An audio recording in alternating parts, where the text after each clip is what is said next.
ముదురు ముంజి తింటే కడుపులో నొప్పి వస్తుంది. తాటి ముంజి పైన గోధుమ రంగు పొర ఒకటి ఉంటుంది. కొంతమంది ఆ పొరను ఒలిచేస్తారు, వలవకూడదు.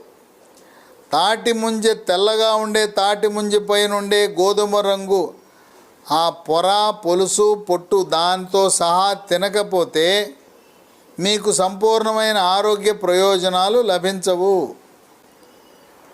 ఈ తాటి ముంజలు మనకి ప్రకృతి ప్రసాదించిన వరం.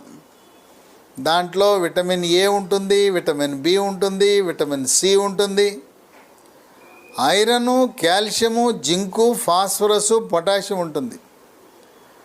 తాటి ముంజలు తిన్న తర్వాత మన పెద్దలు, పూర్వీకులు, తాత, అమ్మమ్మ, నాయనమ్మలు ముంజలు తిన్న తర్వాత ఒక ఆవకాయ, మామిడికాయ ముక్క తినమంటారు.